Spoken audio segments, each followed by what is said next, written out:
Et allô les investisseurs, j'espère que vous allez bien et bienvenue dans ce nouvel épisode qui va être un classique, mais les classiques parfois c'est bien de les revoir ou de se les refaire.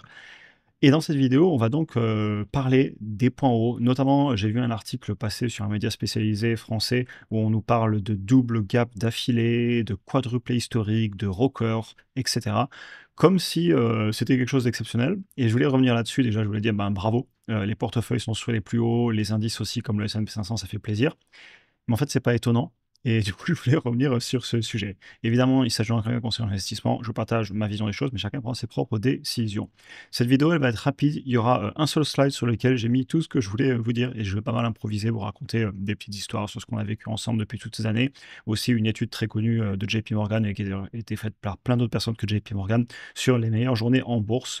Et voilà, seul slide. Et d'ailleurs, pour ceux qui veulent nous rejoindre aussi dans la communauté, du coup, je l'avais mis dans le dernier slide, mais je vous en parle maintenant. Vous avez les liens en description pour avoir accès au dernier live, par exemple, qu'on a fait dimanche, revue de portefeuille, les vidéos exclusives, mes achats, mes ventes, le portefeuille, etc. Bref, c'est pas l'objectif de cette vidéo, mais vu qu'il y a que 3 slides, je me suis dit, bon, bah allez, on fait les 3.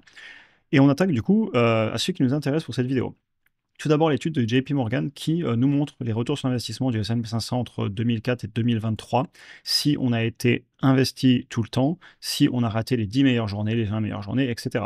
Globalement, si on rate les 10 meilleures journées en bourse, la performance est pratiquement divisée par 2. Et quand je vois ce genre de statistiques et je vois qu'en plus on est sur les plus hauts historiques alors qu'il y a encore peu, on avait eu beaucoup de peur en avril avec la longue baisse et depuis on a repris plus de 40%.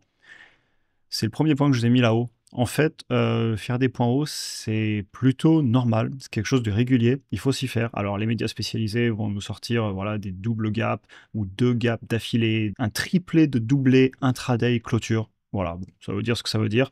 Les points hauts, c'est normal, hein. Regardez la tendance sur le long terme. Et à un moment, si ça monte, il faut bien en faire de temps en temps des points hauts. Évidemment, je suis un peu sarcastique ici et je souris, mais vous avez compris. Maintenant, cette étude, elle est assez intéressante parce qu'elle nous parle aussi du côté gestion des émotions. Par exemple, 7 des 10 meilleures journées arrivent dans les 2 semaines qui suivent les 10 pires journées.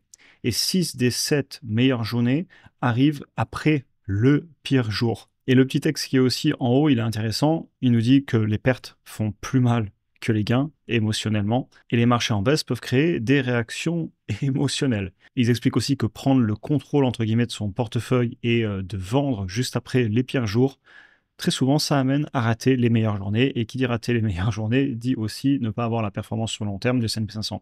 Et ça me rappelle un autre graphique que je vous montre très souvent, qui montre que malgré que les indices comme par exemple le S&P 500 performent très bien sur le long terme, ce n'est pas forcément le cas des personnes qui sont dedans parce que beaucoup de personnes, et ça se voit sur les fonds indiciels, les mutual funds, etc., ont tendance à vendre sur les points bas et à acheter sur les points hauts, alors qu'il suffirait de rester investi.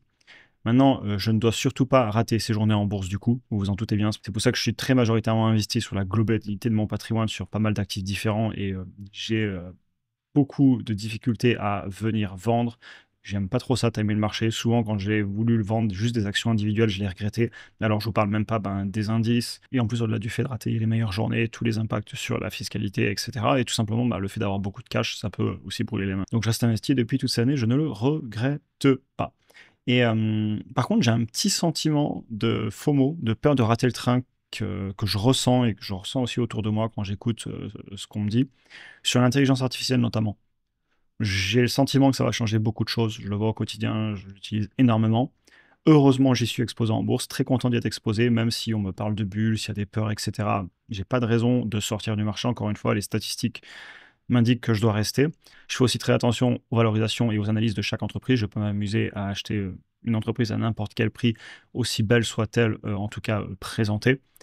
Et je vois beaucoup de signes en ce moment qui me font que j'ai vraiment pas envie de vendre. Amazon qui annonce des gros licenciements, très certainement à cause de l'IA, apparemment pareil. Morgan Stanley hier qui a fait pas mal monter Tesla en bourse avec Adam Jonas qui dit que pour lui globalement ils ont résolu le problème de la conduite autonome. Bref, beaucoup de bonnes nouvelles en ce moment, vous l'aurez compris. Même dans les médias, un petit peu d'euphorie, ça se ressent. Et du coup, je veux surtout pas rater les meilleures journées. Je n'ose même pas imaginer l'état émotionnel de si on a vendu pendant le changement de paradigme qui était annoncé en avril, et vu où on en est maintenant. Je veux surtout pas rentrer dans ce jeu-là. Et je sais que ces vidéos, certains les ont déjà entendues, je me répète un peu, mais c'est pas grave, elles sont importantes. Et puis, vous êtes tout le temps des nouveaux arrivés sur la chaîne, d'ailleurs, bienvenue à vous. Et du coup, je tiens à refaire parfois ce genre de vidéos et de discours. Je ne vais donc surtout pas rater les meilleures journées et aussi essayer d'avoir, et c'est facile à dire, difficile à faire, l'humilité de savoir que je ne sais pas tout. Le fameux pas si, mais quand et qui, que je répète souvent. Et cette petite phrase, j'aime bien me la répéter et la sortir quand j'ai face à moi de la résistance au changement ou de la certitude. Par exemple, les voitures électriques, c'est pas viable, techniquement, ça fonctionnera pas. Bon, j'ai entendu ce genre de phrase il y a quelques années. Bon, aujourd'hui, ça se dit moins parce que bon, bah, les voitures, elles sont là et elles roulent. La conduite autonome, c'est pas possible. Et pour moi, je dis souvent, c'est pas si la question, c'est qui le fera et quand. Je vois pas pourquoi un réseau de neurones numériques ne serait pas capable de le faire si un réseau de neurones biologiques, entre guillemets, c'est une analogie que je fais pour le cerveau, ne serait pas capable de le faire. On apprend bien à marcher, donc je vois pas pourquoi un réseau de neurones ne pourrait pas apprendre aussi en imitant comme nous on le fait quand on est petit, etc., etc. J'essaie de revenir souvent au principe premier. Mais c'est pas simple du tout, notamment de mettre du conditionnel. J'essaie de l'utiliser le plus possible, surtout quand je vois des affirmations avec certitude. Ça me met souvent la puce à l'oreille. Et encore une fois, je vous en parlais un peu plus tard, là, pour conclure la vidéo du pattern recognition, le fameux déjà vu. Mais très souvent, c'est l'histoire qui se répète. Et je vous l'ai écrit d'ailleurs en dessous, ben voilà, on va le dire maintenant. Les erreurs, c'est OK d'en faire si on les retient. Le paradigme, changement de paradigme, cette fois c'est différent, c'est certain. D'avril, bon, il est où Avril? Il est là. Apple qui n'innove plus.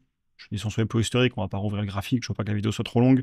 Google qui va être tué par ChatGPT, plus haut historique. La fameuse stagflation avec l'immense traversée du désert de 2022 et 2023, où on était sur YouTube toutes les semaines à faire des vidéos, alors que c'était dur, qu'il n'y avait pas tant... Enfin bref, vous vous rappelez de l'époque, hein, je vais pas dire tout ce qui s'est passé, etc.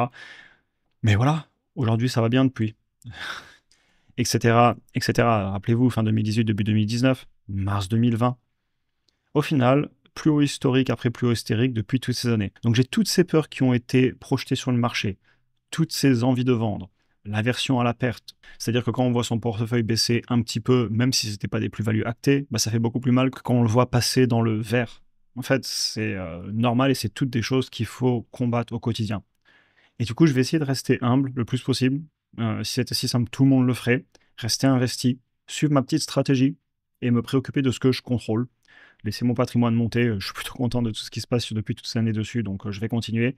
Et puis ensuite, me concentrer sur l'essentiel, le travail, gestion des émotions en bourse, mes choix au quotidien, etc. Voilà, c'était une vidéo, j'avais pas mal de petits points à aborder. Du coup, il y a eu pas mal de cuts pour que je réfléchisse à ce que j'allais vous dire à chaque fois en lisant mes points. Elle était un peu moins préparée. Mais ça vous permet aussi de voir ma réflexion. Je pars un peu dans tous les sens quand je mets quelques points comme ça. Mais je pense que le fond et l'essence de cette vidéo, il est, j'espère, bien passé. Et je trouve que cette étude, elle est évidemment très connue, mais elle est très parlante. Et tous les autres petits points, au final, nous ramènent toujours à ça. On peut avoir des peurs, on peut avoir des doutes, mais il y a un moment, ne pas rater les meilleures journées en bourse. Et bravo, parce qu'on vient de faire deux très belles journées. Ne me faire pas dire ce que j'ai pas dit, ça peut corriger, ça peut continuer. Sur le court terme, je n'en ai aucune idée. Par contre, sur le long terme, j'ai un petit peu plus une opinion qui est forgée.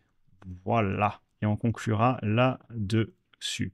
J'espère que la vidéo vous aura intéressé. Comme je vous le disais, pour ceux qui veulent nous rejoindre dans la communauté, vous avez les liens en description. En plus, la dynamique, franchement, je prends beaucoup de plaisir à le faire et je pense que vous aussi. Le live d'ailleurs était ultra cool dimanche avec la revue de portefeuille, beaucoup de questions, etc. Vous avez aussi accès à tous mes ordres d'achat, prix cible, portefeuille, etc.